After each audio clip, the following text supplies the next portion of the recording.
Hi, I'm Phil Lamar, voice of Green Lantern in Justice League, and you're listening to the Geekcast Radio Network. Welcome to The Pullbags Origins Episodes. Join TFG1 Mike as he grills this week's guest on just how they got into reading comics and more. So sit back, relax, and enjoy The Pullbag.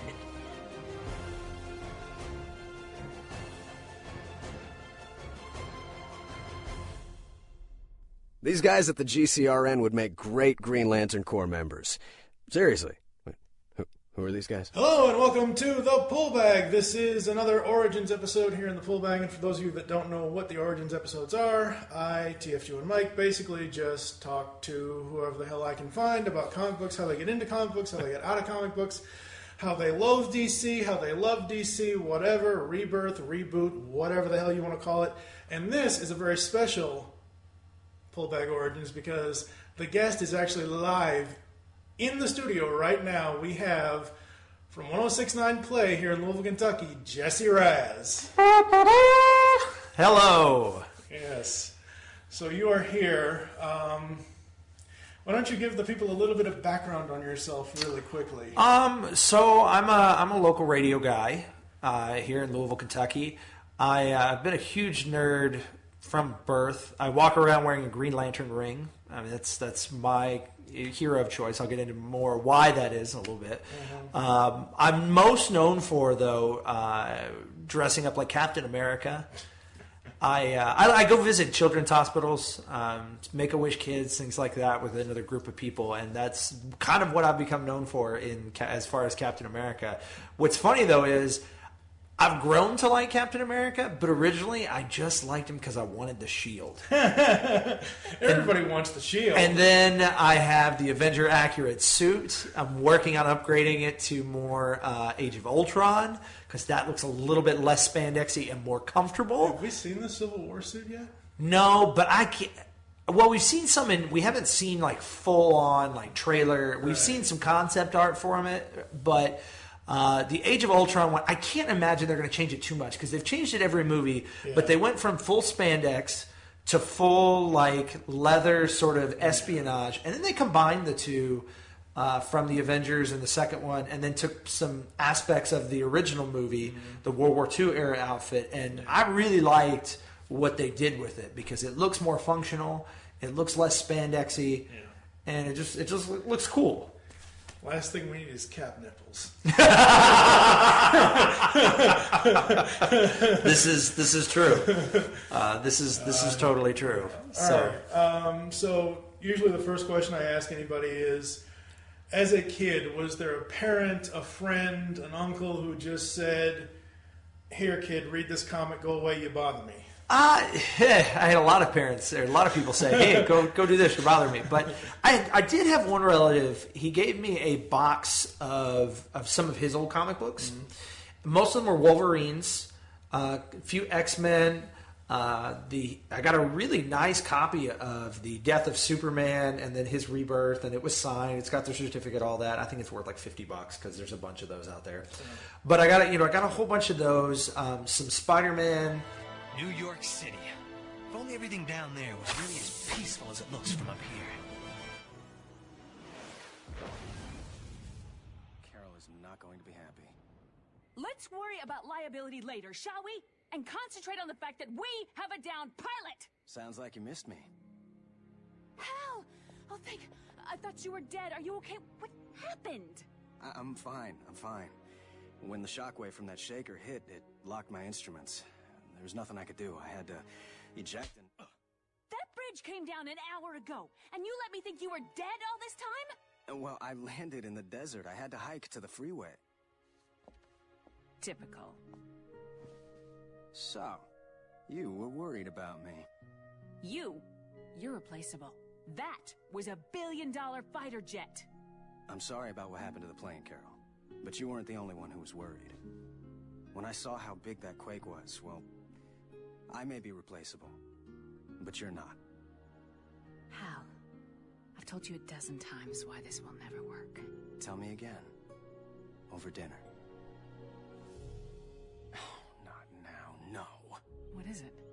It's the hard drive. I left it in the wreckage. If one of your competitors got a hold of the operating system...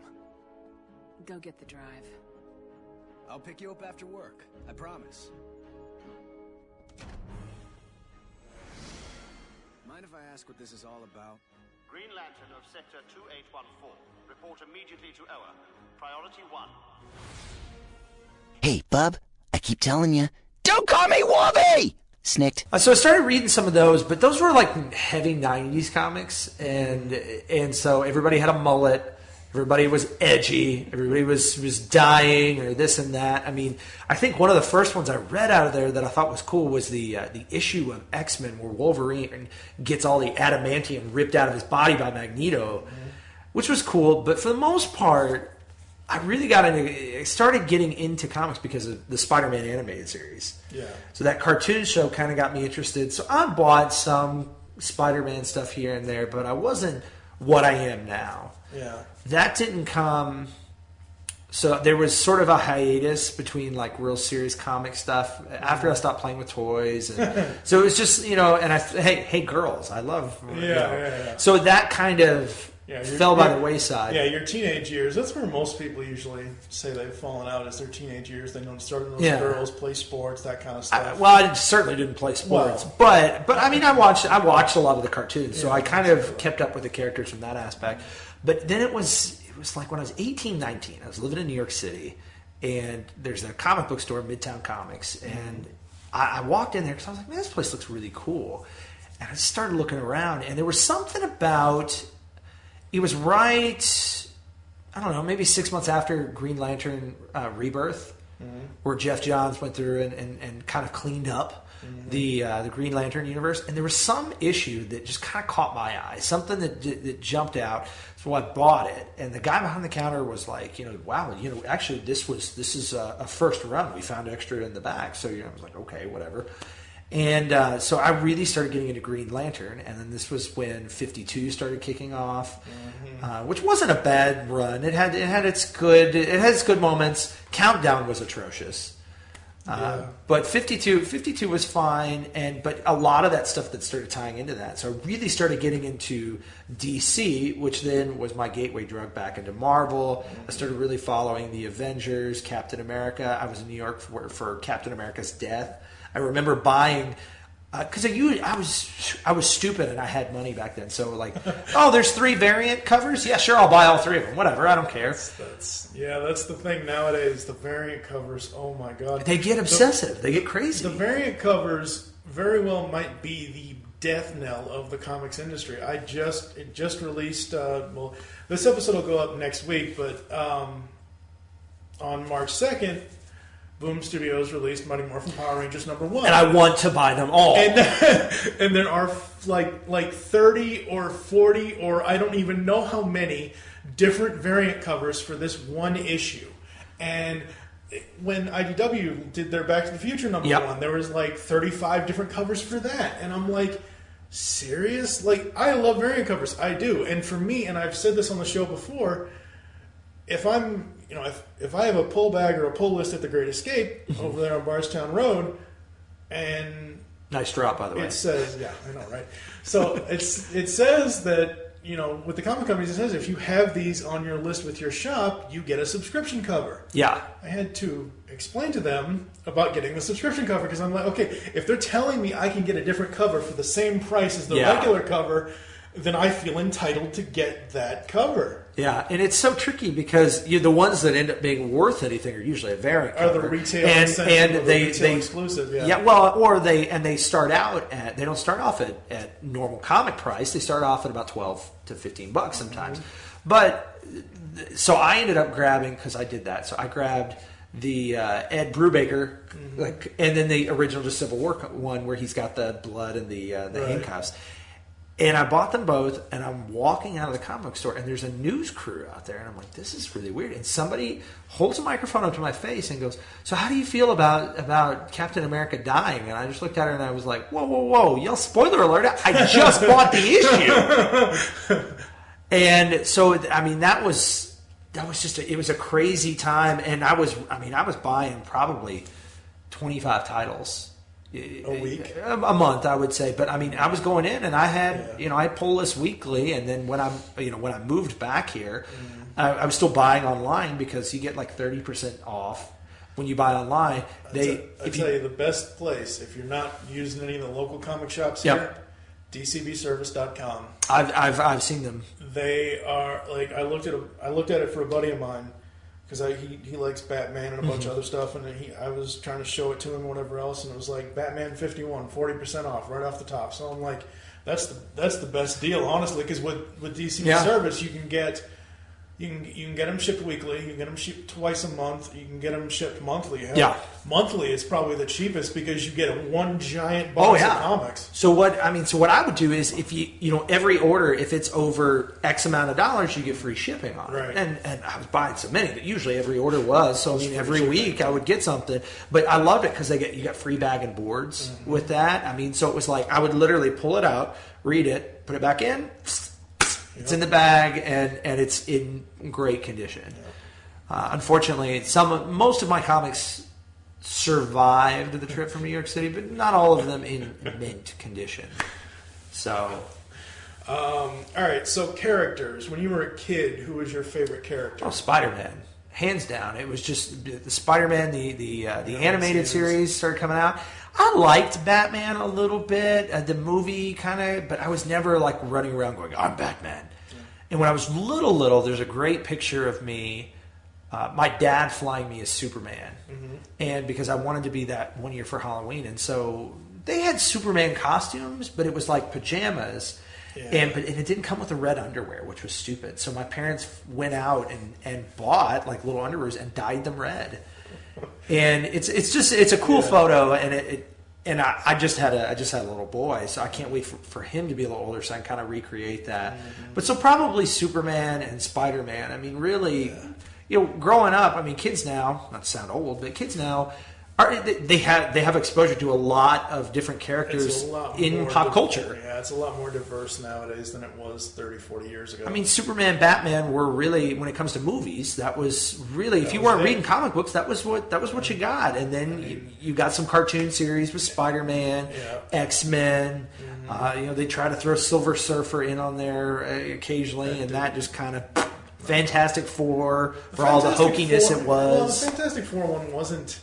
It is bad, but it's not as bad as something like Silver Surfer or Hulk. Or Hulk. Oh, that was Hulk can never catch a break. And the Iron Man 90s cartoon had its moments. It got me. Season 2 had its moments. It got me interested in Iron Man. That's where I learned about that. But I mean, most of it was cartoon based. And like I said, I had Spider-Man action figures. I had Iron Man. I had an Iron Man that was the space armor, and my dog chewed the head up, and my parents wouldn't buy me another one, so it became battle damaged Iron Man. So it's like, all right, that worked out really well. Yeah, that's awesome. Yeah, no, for me, in syndication in the '80s, we had Adam West and Burt Ward and all, because that even though that show only lasted 3 years back in the '60s, but they played the heck out of it. Oh, absolutely, because I thought it was as a kid, I thought it was an ongoing show. Must be new. New to me. And we had I think it was Adventures of Batman and Robin. This is before BTAS and all that, but the Casey Kasem Adventures of Batman and Robin and all that, and Scooby-Doo team-ups. Super Friends. Meanwhile, yes, in Mike's bedroom. The only problem I ever had with Super Friends is Wendy and Marvin. Oh, what the Wonder Twins? Oh yeah, no, Wendy and Marvin. There was a season or two of Super Friends where they had like kid sidekicks. Oh, okay. Because every executive that's ever done a cartoon is like, well, if kids like cartoons, kids are going to love kids in cartoons. Yeah. That's why Robin got tacked onto Batman the Animated Series, because Fox was like, well, we need a kid in there. Yeah, well, Robin wasn't exactly a kid in that series. But that was sort of the compromise that they got, based on the content like that. If Robin was a kid in that series, I don't think I would have interviewed the guy twice. Well, that's true. That's true. But we had that. We had the Scooby-Doo mystery thing with the team-ups and the Harlem Globetrotters and all that. But the thing about, I think it's specifically the challenge of the Super Friends series. Only problem I have with that now is looking back on it, every episode that deals with Darkseid, he just wants to get in Wonder Woman's pants. Pretty much. And can you blame him? No, but I'm am just I saying, right? it's like, you know, I'm just saying, it's like one of these things where, wow, that's the plot. That's the plot for a cartoon for a kid's show. Well, you know what's funny is the comparison between comics and cartoons. Mm-hmm. Comics, for the most part, were designed for kids. And the superhero stuff kind of came along that. Cartoons didn't originally start off being meant for kids. Your Warner Brothers stuff, that was all airing before like Gone with the Wind. Oh, yeah. So that was very adult. So it's weird to see the overlap with that. And they've even said before, you know, I've seen in previous interviews with Chuck Jones and all those guys, they said, wait, we're making these for us. We're making these to make each other laugh. Exactly. And so it's so weird now that comics and cartoons are so intertwined, and the history behind the two of those. Yeah. You know, the 90s, it was, you know, I go back and I read 90s comics now, and everybody had the mullet, and everything had to be edgier, and oh my gosh, the muscles. The muscles upon muscles upon muscles. It's ridiculous. I was like, have you ever seen Phineas and Ferb? Yes. Okay, there's an episode of Phineas and Ferb where they get sent these X-ray vision goggles, and it's the cheesy gimmicky goggles thing. So in this episode, he's like, "Oh man, just like that bodybuilding thing we tried to do last summer." And you know, as Phineas looks away, Ferb just kind of stands over, and just all these muscles, all these muscles appear on him, and I'm like, "Oh my god!" That's hilarious. They look like tumors. Is what they look like. Like, I really liked Cable in the 90s, but I mean, even it was just like, oh, this is so much. And with the Spider-Man and the X-Men cartoon, and to a lesser extent Iron Man, but Spider-Man and the X-Men specifically, those two cartoons tried their damnedest to basically rip the characters from the pages. You know, and growing up, I didn't know that, and then, you know, I went back and I read some of those comics, and I'm still surprised at how accurate a lot of that stuff is. And sometimes it's funny because if you watch the cartoon first and then you read Spider-Man, you get a little disappointed, and you're like, no, that's not how it's supposed to be. That's not how it's supposed to be at all. But they were pretty truthful to the characters, I think. They were. And X-Men, I mean, the Phoenix Saga for the most part it had some changes, but it was pretty close. Mm-hmm. Then there was the Dark Phoenix Saga. Yeah. See, the problem I had with and I know we're talking comics, folks, but we're not really talking comics here. Sorry, my fault. It's all right. You're a local radio star. You can do whatever you want. Gee, thanks. The problem I always had with the X-Men cartoon was that 5th season. Because season 4 ended with Beyond Good and Evil, that 4-parter with Apocalypse and that big, giant 4-part story. Yeah. And I always thought that was the series finale. And then, hey, guess what? Here's season 5. And I'm like, what? Well, it comes down to internal struggles with Saban and Fox. And heck, a lot of those episodes didn't even air in the right order. You get one episode of the Phoenix Saga, and then you go and get a one-off, and they didn't air in it when it has to do with, you know, in the 90s, animation in foreign countries and going back and forth, and so it finance got in its own way with that. All right, so today, when did you start getting, like, after you got out of it when you were a teenager, when you found girls and all that stuff, and so when did you start getting back into it again? About when I was 18, 19, I stumbled into that comic shop, and I really started, I went to school for television and film acting, and so, I'm reading scripts and stuff, but I had a lot of downtime, and there's so much good writing in comics.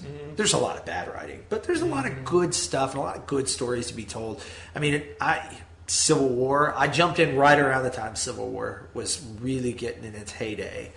And so I started, 18, 19 years old, I started reading the Avengers. Civil War did exactly what it was designed to do, got you interested in some of these other, because, I'd buy this issue of this series because it added just an extra nugget to the story. Infinite Crisis, that was going on in DC, so I started jumping in on that. That got me interested a little bit more in Captain Superman.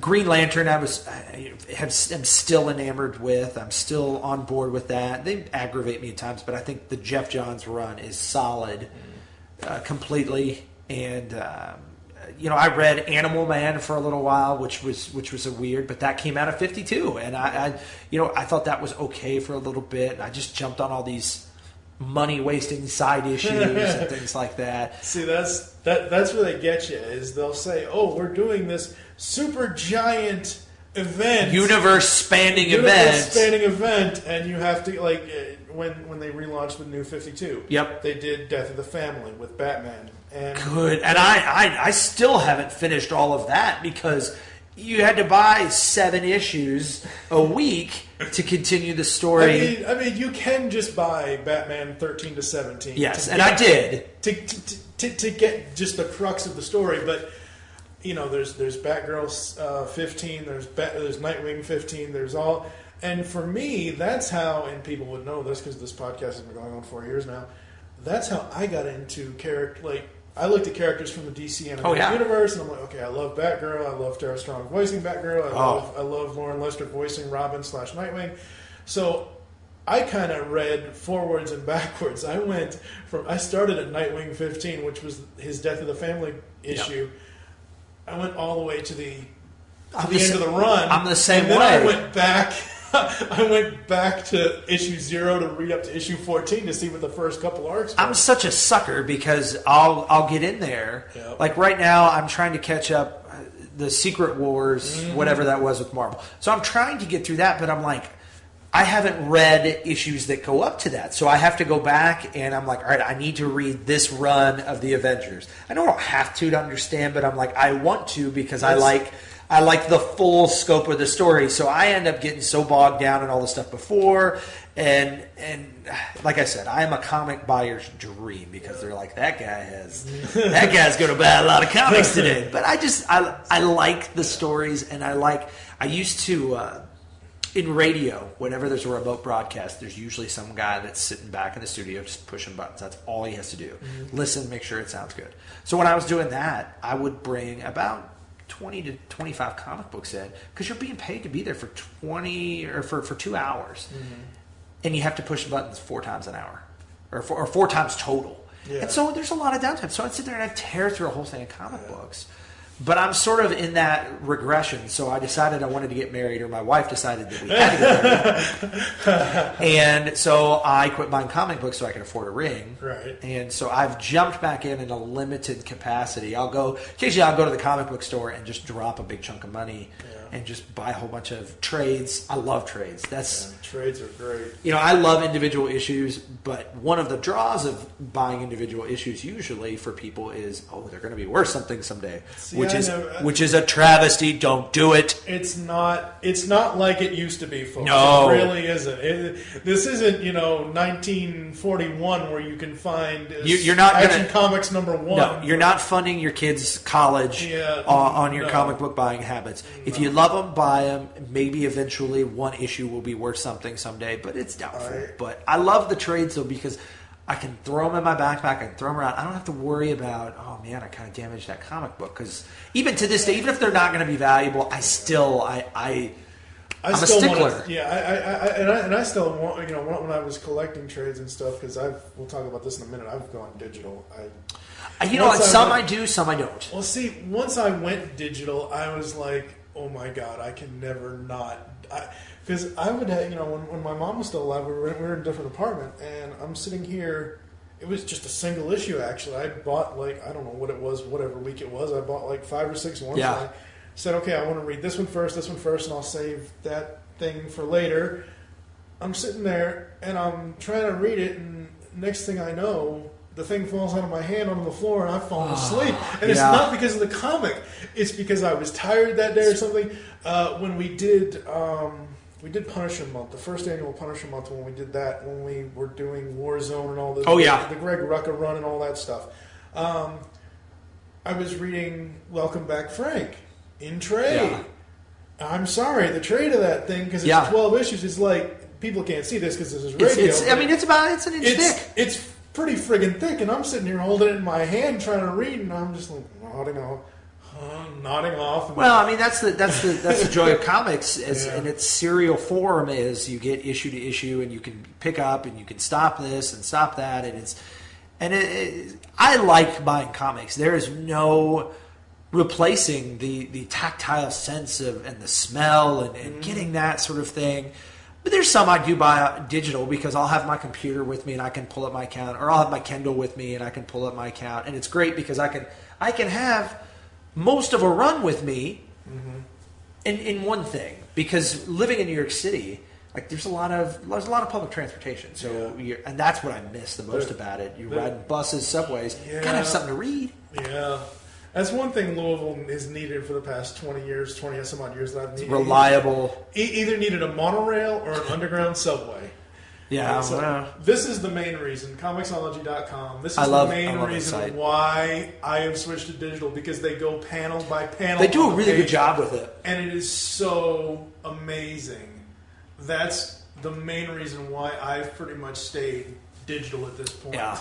It's a great app, and look, I'm not one of those people that are purists about it. I think it's fantastic because it keeps comics relevant and keeps it in the hands of the average user. And I think there's always going to be a place for printed comics. Oh, absolutely. I love it. There's nothing better than going into a comic book store. I love it. Yeah, it's great. Especially when you have a well-run one. Because there are some comic book stores, and I'm not naming names, but there are some comic book stores where the owner can be, they can be a little exclusive. Yes. And you have to almost prove yourself when you go in there, which is a shame. Yeah. It's like, oh, well, what was so-and-so's name in issue 143? Yeah. Which usually I can answer their questions. But it's like, I come in here because I want to, first off, I want to buy something from you. But second, I go there because I want to talk shop. Yeah, exactly. I want to talk with the people that love this. Mm-hmm. Absolutely. You're saying earlier about, jumping back and forth in the storyline and stuff like that. And for me, because as a kid, I wasn't even that. I got a comic here and there, but I wasn't. I wasn't deep into it. I was more, with action figures and all that stuff. Oh yeah. But when I started getting back into it, or when I got into it full time back in 2012, I was like, I don't know if I want to dive. It was a year after New 52, and I'm like, yeah, it's hard to jump into that continuity. Well, because it's one of those things where it's like. My biggest thing was before, right after New 52 launched, my buddy Steve did a written review of issue 13 of Batman, which is the start of Death of the Family. Yep. Death of the Family. After I read that, I'm like, okay, I'm going to jump in. I'm going to jump in with Batman. It'll be fine. Whatever. I'll catch up with Court of Owls later and all this and all that.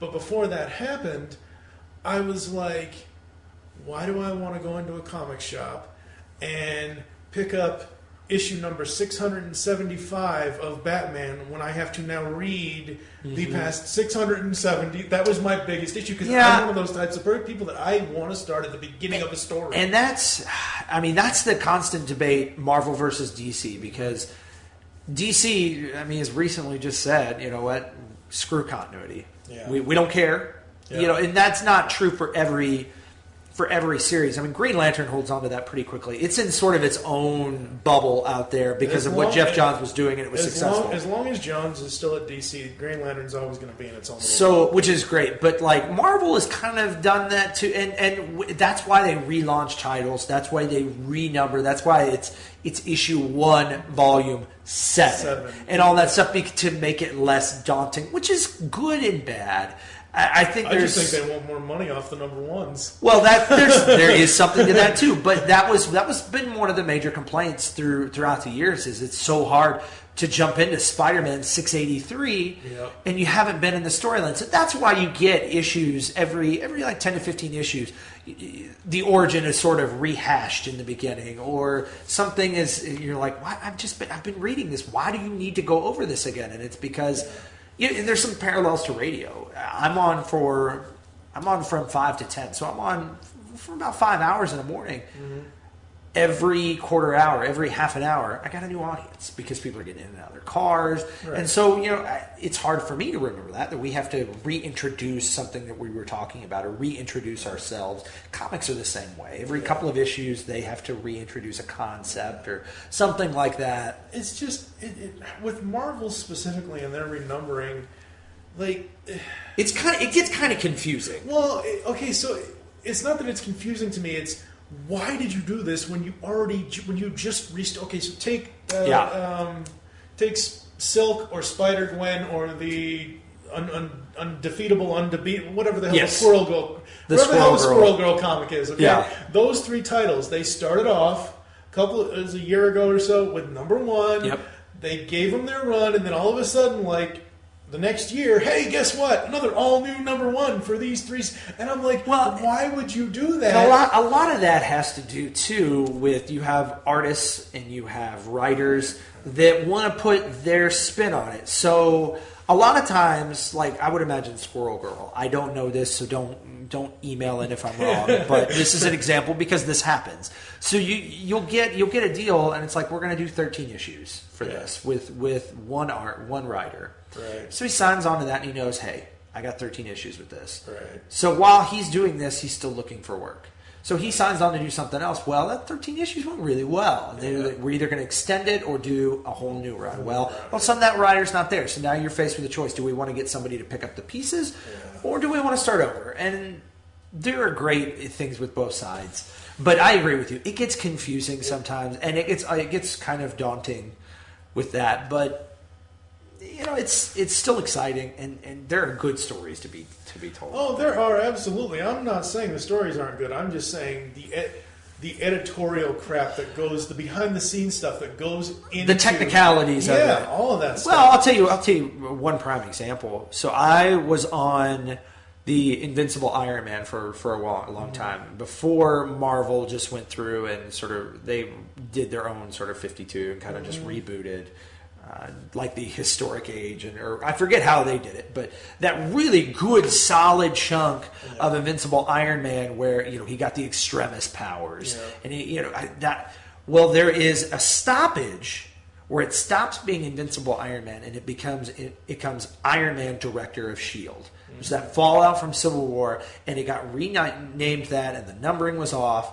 And then as soon as that arc ended, they jumped back to the Invincible Iron Man. And so, like, if you've got any comic collecting software, it is really hard to find that section in there because of the numbering system. And it's like, I know this occurred, and people are like, no, it didn't. It goes like from here to here, and I'm like, ah! Yeah, it's crazy. That one, and that's going to happen again with DC because with DC and their Rebirth, I don't care what anyone says, it's a reboot. They're mixing in their continuity with the new 52 and the old continuity. That's fine. I'm going to try some of the titles. I'm not going to try them all, but I'm going to try some of them. But with Rebirth, they said the Detective is going to go back to the original numbering. So it's going to be like 987 or... And that's the thing. The thing that's been bugging me about DC here lately is they have all of these... So, like, they'll have 5 Batman titles. Which, you every so often a character will get so popular that you'll have 5, like Spider-Man will be in that. He'll have 4 or 5, and then all of a sudden the character popularity starts to wane, and they can't sustain 5, so they'll go back to 3. Yeah. But DC's been doing kind of like what we talked about earlier. These big Batman storylines. So it goes from Detective, it goes from Batman and Robin, from Batman, and then so it goes to all these, and so you're forced to buy all of them. But I miss when Detective Comics was kind of in its own world. This story was great. It's still Batman. It still holds true, but Batman's over here doing this in Detective Comics. And then over here in Batman and Robin, they're kind of doing this other thing. And I like that they didn't always necessarily have to cross because it allows you to explore different aspects of that character. Yeah. And it's same with Superman and Action Comics and all that stuff. It was... And now Superman's gone beyond ridiculousness because you got the main Superman title, you got Action Comics, you got Superman American Alien. Yes. You got. I'm not reading that right now. You got Superman Lois and Clark. Now, when I first heard that, No. You're like, where's Dean Cain? That's right. I was like, wait a second, where's Dean Cain? Where's Terry Hatcher? Oh my God! If it's really going to be that kind of thing, I'm like, gimme, and then it's not even that. But I loved that. Yeah, Superman had its astronomical title and number. It was like 683. But I liked Action Comics and Detective Comics. Always to me seemed like that's the one that's continuing on. That's the continuity that's going on and doing its thing. And then you can kind of play around with Batman or Superman's sort of banner title. But I don't know. Like I said, when I got into comics, it was at a time when it was before the big 52 reboot, but it was the 52 universes. Right. And I got kind of used to the way they were doing things, and I liked it. I thought it worked. There's some crossovers, like there was the big Doomsday crossover with all of them, and it's the Doomsdays. And it was like, well, they tied in Supergirl with that, and so I was like, okay, that's fine. I read that, but it gets daunting when there's 5 titles. All right, so age-old question. Okay. You're probably not going to be able to pick DC or Marvel. If you took out Green Lantern, I would go Marvel, honestly. Green Lantern is the one character, and it's the one series that always pulls me back to DC. And then usually I end up getting sucked in via that because of something else. There's something else that's going. But I tend... So what is it about Green Lantern, and which Green Lantern? Because we know there are multiples. Oh, yeah. No. There are multiples of 2814 Green Lantern. Oh, yeah. No, I know. Yeah. I'm a purist. I go Hal Jordan.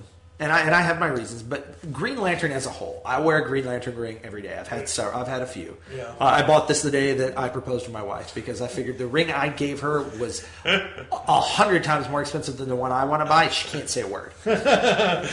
But for me, and I found Green Lantern at a time, I was trying to figure out who I was as an adult.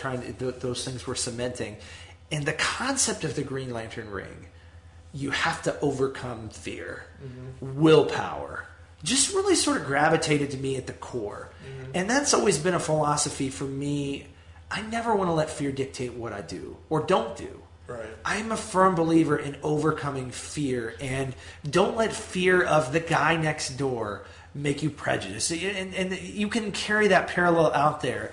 But I'm not a big believer in fear. I think that is one of the biggest hurdles in society and all this stuff. So when I wear the ring, it's a constant reminder to me, hey, don't let being afraid to do that stop you from doing that. I've done stand-up comedy. I've jumped out of an airplane. These are things that are very scary things. And that's... Which is worse? Stand-up comedy is much scarier. Just so you know, I'll jump out of a plane any day. But tanking on a stage full of people is tough. But so that's always gravitated. And then on top of that, Jeff Johns has done a fantastic job. And I think they're still doing... I really like the Renegade storyline with Hal Jordan and his sort of departure. I think it was really stupid how they launched it. Like, hey, Hal Jordan, you've done a fantastic job keeping the core together, making sure the universe doesn't die. But we got a PR problem, so we're just going to blame everything on you, and you go rogue. Was pretty much how they launched that. And I'm like, you couldn't come up with anything better. I'm not a huge fan of Jon Stewart. Jon Stewart should be the ideal guy, core member, because he's a military guy. But he's just so dry and he's so stiff, and that's why he can't hold a comic book by. In the Justice League cartoon, he was fantastic. He was written well. He was voiced well. Phil Lamar. Phil Lamar did a great job with it, but it doesn't translate over to the comics as well. They've always got him. Oh, I blew up the planet. I did this. And it's like, I get it. He's got to overcome something. But when he was first introduced, and there was. He stood for something. He was, I'm not going to wear a mask. I'm not going to hide. I'm an African American. I'm proud. I'm not going to let prejudice. Like, he had stuff to stand. He doesn't have that same sort of oomph. Guy Gardner just gets on my nerves. I think they fleshed him out a little bit, and he's better, but I think he's still a little two-dimensional. He's fun to have in there as an ancillary guy, and he's tough. And then Kyle Rayner is interesting. Because in the 90s, he was the Green Lantern of the 90s, and he's a different kind of guy. And I like him for it. He's the dreamer. He's got that imagination. He's the artist.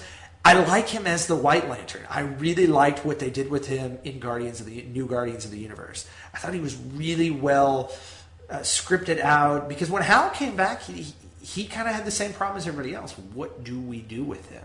He was the torchbearer. He was the savior of the core, and I thought they did a lot of great stuff with him as Ion and the entities in the spectrum. I thought they did a lot with him, and then moving him as one of the new Guardians in the White Lantern, I thought was really good, and I think he fits that role really well. But as just headstrong, hardcore leader, you got to go Hal Jordan. Because I haven't had a chance to read any of the Green Lantern stuff, the New 52 stuff. So, but for me with John, it's all about the cartoons. Of course. Anyone says anything negative about John Stewart and the cartoons, there's something wrong with that person. No, they did. At first I was like, oh man, we don't get a Hal Jordan, but I watched it. And they did a great job, and he fit that dynamic really well in there. We got him once.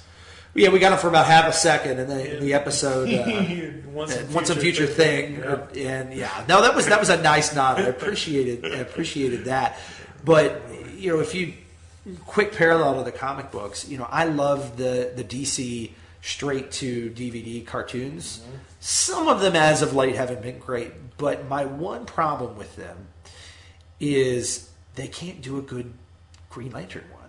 Emerald Knights was kind of okay, but it was like Training Day, Green Lantern style. Yeah. Christopher Nolan, so. It's. I'm sorry. They won't pick up one of the John stories and do it. I don't need another origin story. I don't need that. Pick up Blackest Night. Yeah. And do that. How badass would that be? Yeah, and you can do that in a straight-to-DVD animated feature. Yeah. You can totally do that. We probably will never get that movie version of it. It's kind of like Civil War. We're getting a Civil War in the movies, but it's not what it was in the comic books.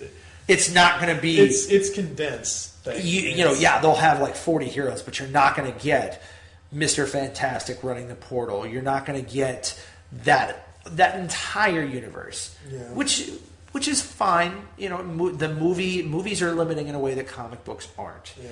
But I just wish it's like, man. Well, they're supposedly doing Killing Joke, and it's supposedly going to be rated R. And that's great. I don't know how much of it they're going to be able to fit into the timeline of an animated feature. I'm just so. Batman keeps getting shots because Batman sells. I get it. Superman keeps getting shots because Superman sells. And unfortunately, the worst thing that happened to Green Lantern is the movie, the Ryan Reynolds movie, because they put so much into it, and now people don't want to take a chance. People make fun of. I wear a Green Lantern ring. I wear a Green Lantern hoodie. People make fun of that all the time because of that movie, and it's a shame because from a consistency standpoint, that title is one of the best and consistently good throughout DC because when they did the New 52, got a little touch up here. Hal got a new role in the Justice League, and that was different. Mm-hmm. But the Green Lantern story, it went back to one. Yeah. Didn't change. It just kind of picked up. We got a little bit more Sinestro. We got a different thing with that. But that story, the continuation, the continuity from that run has remained consistent. Right. Yeah. I mean, the thing with the Lanterns is, and they've tried so many things. They tried the Larfleeze miniseries, which was good again, but he's not a guy. It was good for a few issues. Yeah. And Larfleeze and the Orange Lanterns and the Red Lanterns have this problem in that they're on the opposite ends of they're on that one far end of the emotional spectrum. Yeah. So they're so extreme. So really, you can't have an intelligent thought and truly be a Red Lantern. Yeah. You've got these cold men, like Guy Gardner when he originally was a Red Lantern, he was berserker. You couldn't control him. And now you've got these Red Lanterns that can kind of simmer their rage a little bit, and you kind of lose a little bit when you start exploring that. And with Larfleeze, it's like if you want to do any further in-depth character of him, that's great, but you kind of lose some of that extreme greed. Yeah, I remember it was Nathan Fillion did the first voice of Hal in it wasn't Emerald Knights. What was the first one? First Flight. Yep. And then you brought in Stabler, and as much as I love Chris Maloney, he's not a voice actor. I mean, but they made it Space Cop, and then they had this weird, like, round, circular lantern coming out of nowhere to just pew pew pew pew. It was so not true to what it is, and so it's always hurt me that we have good stories. Like, just pick up the comic book. And animated, and it's like Bruce Timm, come on, buddy. They tried with Green Lantern the animated series. You had Josh Keaton as Hal, and Josh Keaton was great, and that series was good. You know why it got canceled? Toys. Yep, that's the age old problem. People. Because the Green Lantern movie tanked. All the stores had all those toys left over. Yeah. They wouldn't take any animated toys, so they canceled the thing. Young Justice is another one. We got another shot at that for Netflix. That show was just coming into its own when they panned it, and it's like these were great. These were great series, and the animated Green Lantern, the animated series, was not without its flaws. The 3D animation I wasn't on board with, but they were doing a good job with telling what I thought was a true to the spirit Green Lantern story. Absolutely. And Josh Keaton as Hal Jordan was great. I mean, heck, I liked him as Spider-Man and Peter Parker. Yeah, everybody likes him. That's the one Spider-Man series I've never seen all the way through. It's spectacular. I've just never really... That style of animation was hard for me to get used to. Same with Teen Titans. Oh, don't even get me started. Okay, so there was a podcast that it's done now. There was a podcast I found right before I started podcasting. This is about 2007, 2008. It's called World's Finest Podcast. It's two guys from you've heard of it. I've heard of it. I haven't listened to it, but it pops up in my searches. It's Michael David Sims and James Doe. They did this 100 episode podcast where they reviewed every single episode of all of the DCAU, including Teen Titans. Yeah. And there's this joke throughout that, whether it's in continuity or not in continuity, based on the Bruce Timm universe continuity, because technically, if Dick Grayson is that Robin in Teen Titans, that means Teen Titans came before Batman the Animated Series. So, I am one of those firm people. Anytime anyone says Teen Titans to me, I immediately say not in continuity. I even have Raven, Tara Strong, not in continuity. That's fantastic. You know what's funny? Speaking of Teen Titans, that run in, I want to say it was the mid to early 2000s, where they really developing Superboy when he got back. Wonder Girl in there, and then they started they had Titans, and then there was and they started bringing some of those guys in.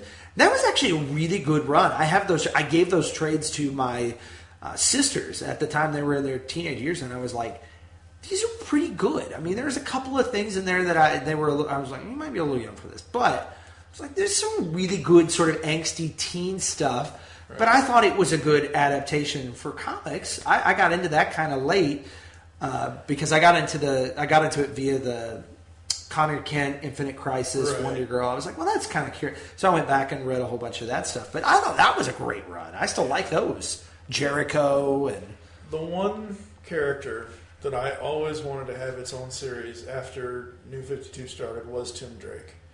I wanted Red Robin to have his own series. Yes. I really, really wanted that. And then, because of the whole Brother Eye thing and all this and all that, they had the Batman Beyond. They brought Batman Beyond into...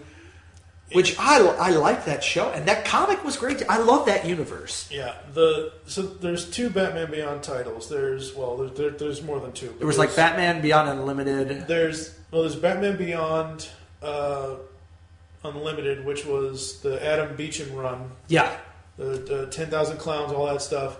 And then Kyle Higgins took it over and it became Batman Beyond Universe, which they had, Mark of the Phantasm, and he did his whole his Return of the Joker kind of thing. Yeah. And now, I don't know if it's still... I know it's still going because issue 10 is supposed to come out at some point, but who's on that? It's Dan Jurgens and Bernard Chang on art.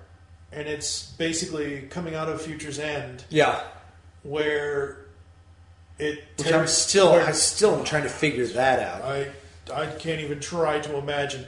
Basically, the Batman Beyond series, it throws Tim into the... Terry dies... Spoiler for you. Terry dies and in the pulls past. Tim in there. And it sends Tim into the future. So it's an old Tim Drake. Not old, but... Yeah, but older. Yeah, with Barbara Gordon and Max and... It's a really cool series. I liked him. He is one of my favorite Robins. Outside, I like Dick, but I like him as Nightwing. But as far as you're going to take that soundbite.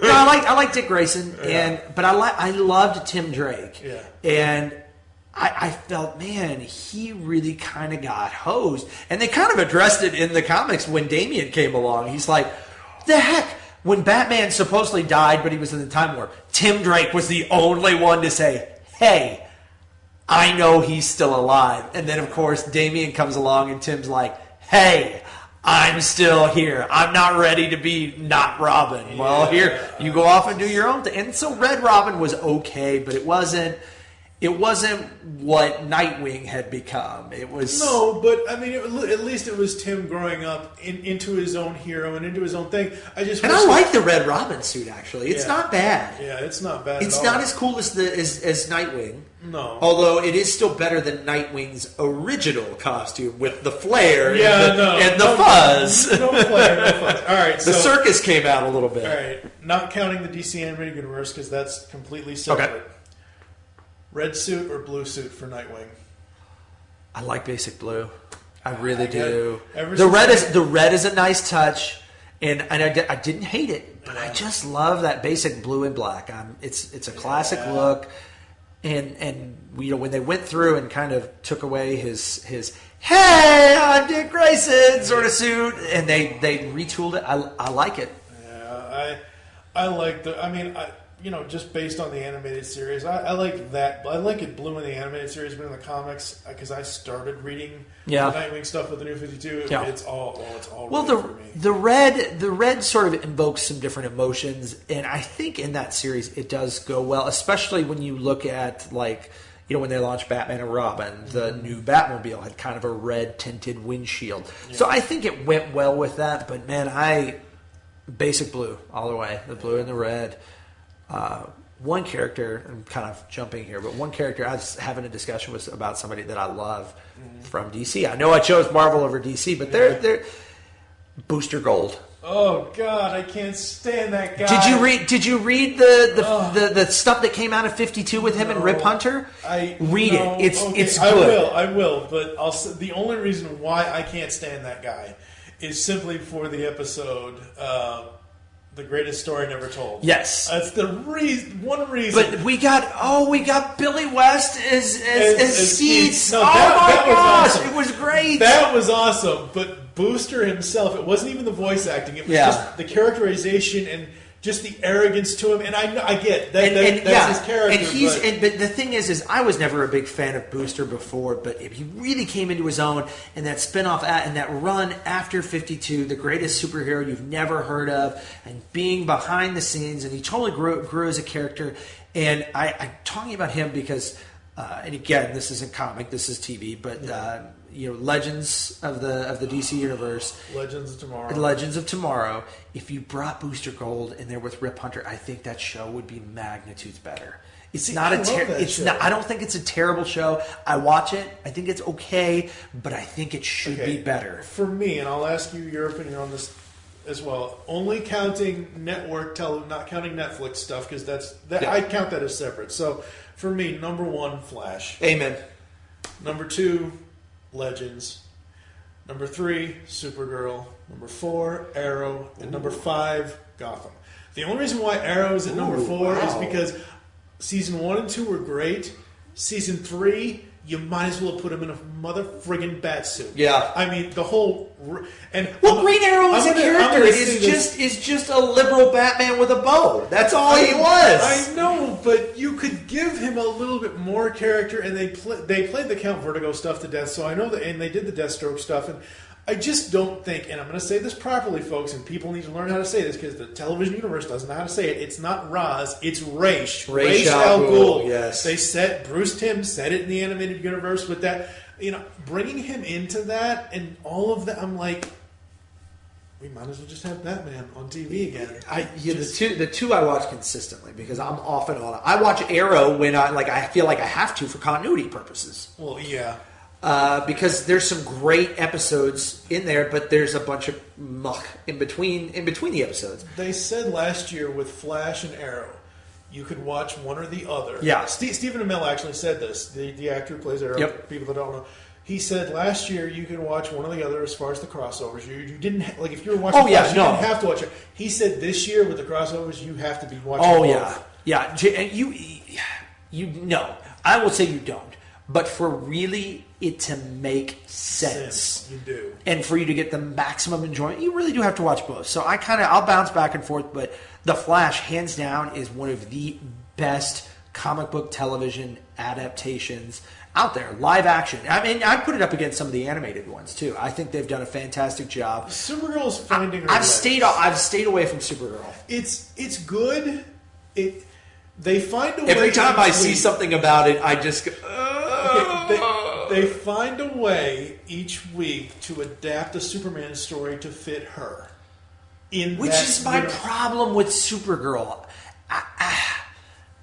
Fine, she is a strong woman, and she's a woman in a society where Superman exists. Mm-hmm. Surely there are great stories to be told. And I used to read the Supergirl comics, and there are some great stories in there about her. I mean, she's a woman growing up in a man's world, but she's not only in the shadow of her cousin from hey, I'm younger and I'm the, but she's in that feed. So there are things that you don't have to rehash Superman stories and gender bend them. It's like the new Ghostbusters. You don't have to. Oh no.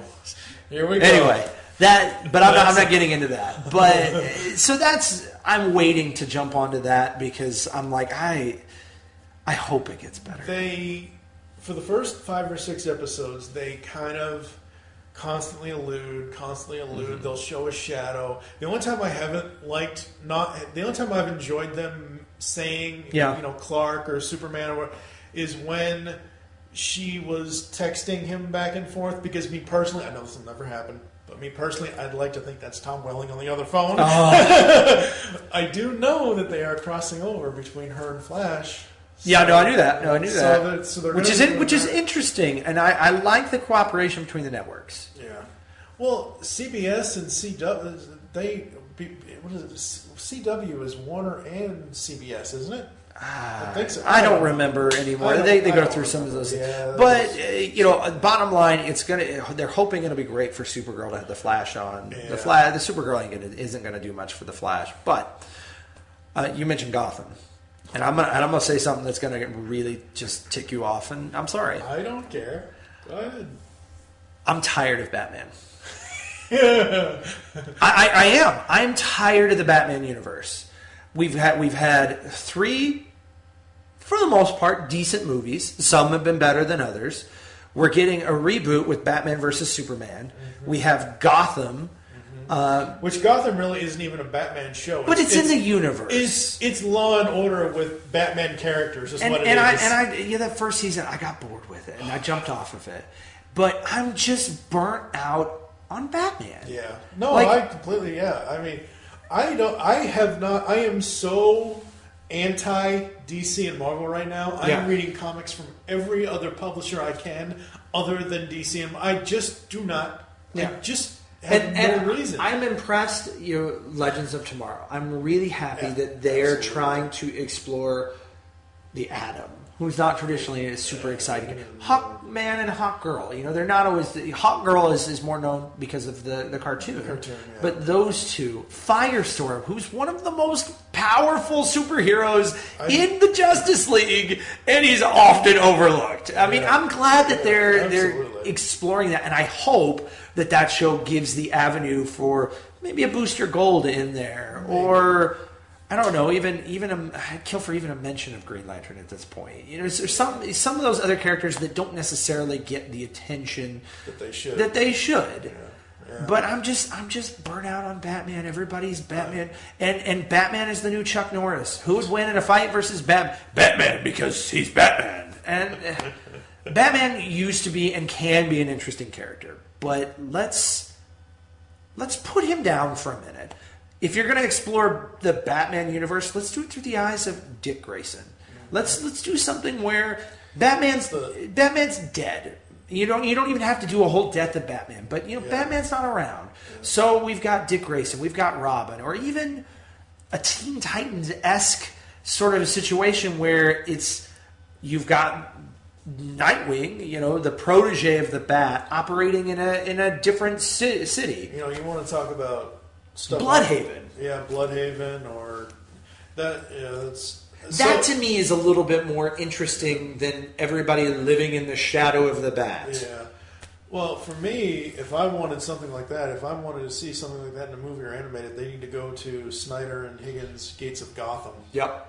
Gates of Gotham was basically Dick Grayson as Batman. Yeah. and it was almost like a what if Batman was in Back to the Future, because they went back to the 1880s when Thomas Wayne and all, Alan Wayne and all that stuff, and then they went into the current day and all that. I am so far out. Like I said earlier, I do plan on trying some of the Rebirth titles, but I'm not going to sit here and try them all. It's funny you mentioned, and I guess this is a good segue. Toward the end there, you mentioned you're reading titles outside of Marvel DC. There are some really, really exciting titles that are outside of the Marvel DC.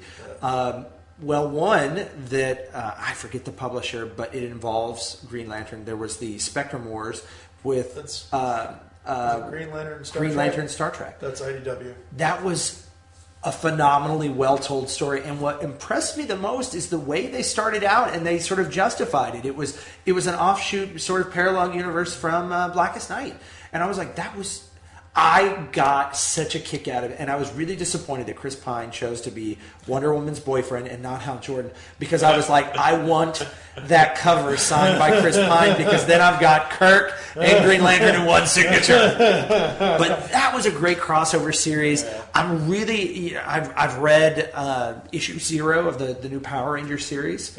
Like that. Think that has a lot of problem. I'm a huge, outside of comics, I love Power Rangers. Huge nut on that, and the new Star Wars stuff that's come out. Have you been reading any of that? I didn't get on the main title.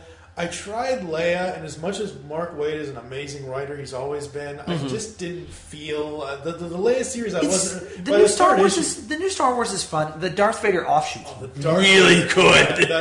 That is really good. The only complaint I had about that, because I was writing reviews for that for the site.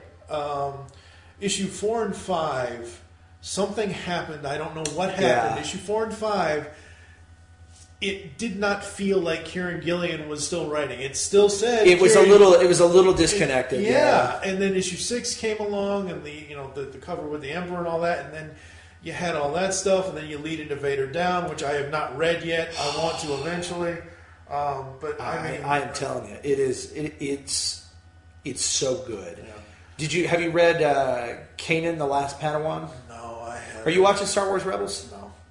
It's a great show. Honestly, it's a lot of fun. I've seen the first season. I have not watched the second season. I haven't finished all of the second season, but Kanan the Last Padawan is sort of the lead into that. Yeah. You don't obviously have to read it. It's like a 6-issue. You don't have to read it. But it's really cool to see how he escaped Order 66 and a little bit of his backstory leading into that. That was a really well done one. There was that 4-issue series leading into The Force Awakens that I thought was really good. Shattered Empire. I liked it. It was fun. What happened with that? I thought it was going to be really awesome because it's supposed to tie from Jedi to Force.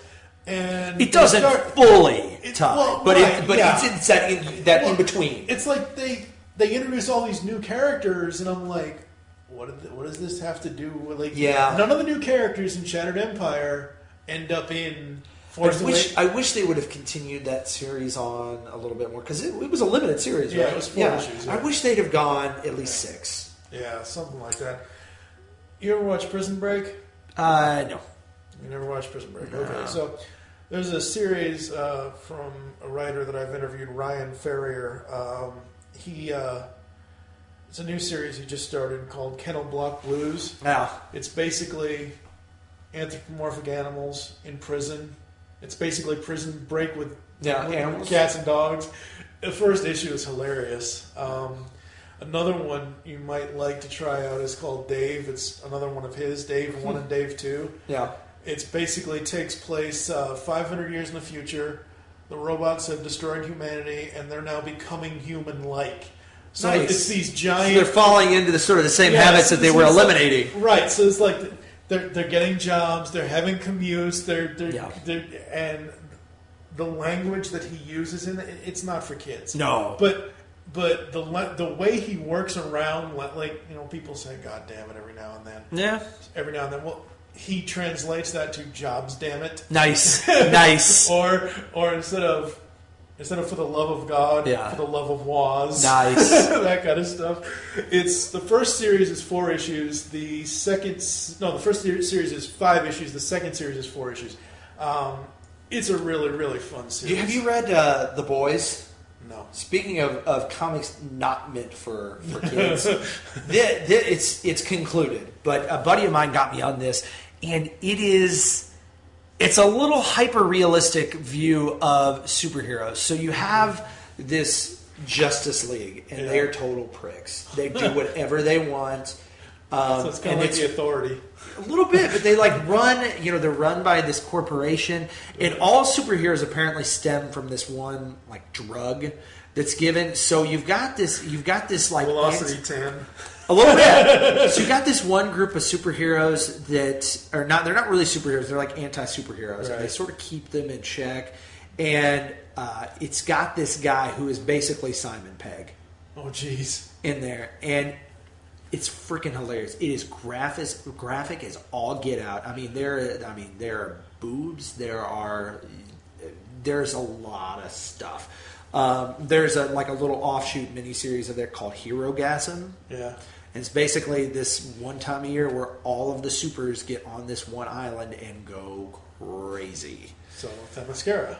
A little bit. So that was a good series. I really liked Why the Last Man. I still have yet to get into that, and they're now re-releasing it in trade. It is awesome. I got to meet the guy who did that. I got him to sign the last issue. Oh, sweet! And it's really crazy because the last issue is him in a straitjacket, and he's got a little monkey named Ampersand next to him, and he's old and he's gone a little crazy. And I always keep it by my desk at home, and I tell my wife, I'm like, that's how I'm going out, just so you know. I'm gonna be old and crazy. And then the other one that I really like outside of the DC Marvel universe was what was it? It was the fairy tale one. I Hate Fairyland. No, it's not that one. It's Fables. Fables. Okay. Yeah, that thing has 30 to 40 volumes of they just ended it. It's won great awards, but it's a really cool concept where you have all of your storybook characters, all your fables come from these various worlds, and there's this mysterious emperor that basically conquered all of them, and they all fled to our world, which is called the Mundy world, or mundane world. And they're all living in this secret community in New York City that's hidden. And so, the mayor is Nat King Cole, or Old King Cole. The deputy mayor is Snow White. Bigby, the big bad wolf. And it's a really well done. And it's run forever, but if you get a chance to pick up those trades, do it. It's just a great. You got to get over the fairy tale aspect of it, but it's not.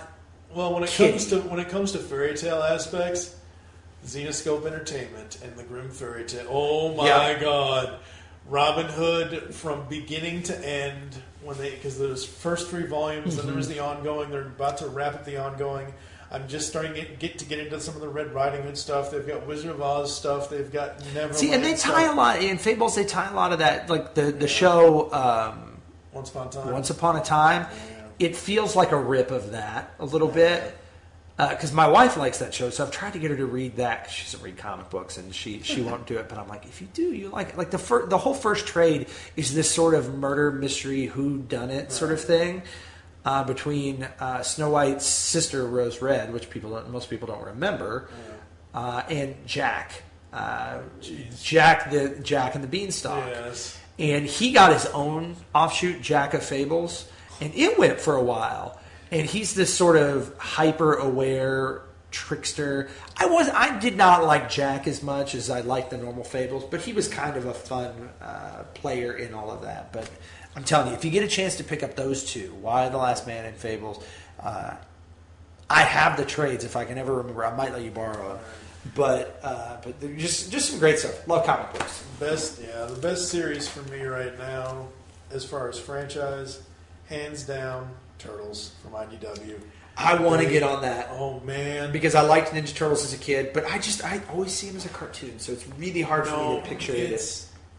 It is by far one of the best, if not the best, incarnation of the Turtles ever. I've heard you talking about it. Yeah, I know. I talk about it a lot. I've been reviewing the series with my buddy Joe for the last 2 years, and the series has been running for 3 years now. The series has been running for 5 years. They're just about to start the Leatherhead arc at issue 56. Nice. It's going to be a 3-issue run of Leatherhead. So, all right, folks, we've been talking long enough here about comics. We got to get out of here. Jesse's got to go do some more radio stuff, more radio grunt work. Got to pick up my kid. Yeah. Introduce him to comic books. So yeah, as long as he doesn't go anywhere near the Guy Gardner stuff, you're all right. Oh no. If you find me on Facebook, it's easy. Facebook.com/Captain Jesse. You'll see some pictures, some great pictures of him. Me holding a Green Lantern power battery with him. Him on the Captain America shield. Starting him early. Isn't there one where you photoshopped him in a Green Lantern suit? Oh yeah, I have this. It's on my phone. Yeah. It's this great one. He made this total I've got the fist in the air thing. Yeah. And I totally photoshopped him into space as a little mini Green Lantern. That's awesome. You gotta pass this stuff on to your kids. That's right. Anyone lives in Louisville, Kentucky area or Southern Indiana, you can catch Jesse Monday to Friday, 5 to 10 on 106.9 Play. Yep. Make your great escape into comics, and we will catch you next time. Enid Clinton, we've got business with your husband. What? John? Hal Jordan, another time shift. I'm up to speed. Carry on. You've just heard the latest episode of The Pull Bag, the GCRN's comic review and discussion podcast. There are several ways to get in touch with us and leave feedback for the show. You can visit the website, geekcastradio.com, where you can comment on the episode and all of our different podcasts. You can rate our show on iTunes. Be sure to leave us feedback. Call the voicemail line, 502-526-5821. Please remember to tell us the show you are leaving the message for, and your name. Become a fan of us on Facebook by searching Geekcast Radio Network. Send us an email feedback at geekcastradio.com. Follow us on Twitter at GeekcastRadio. So until next time, make your great escape into comics and unleash the geek in you.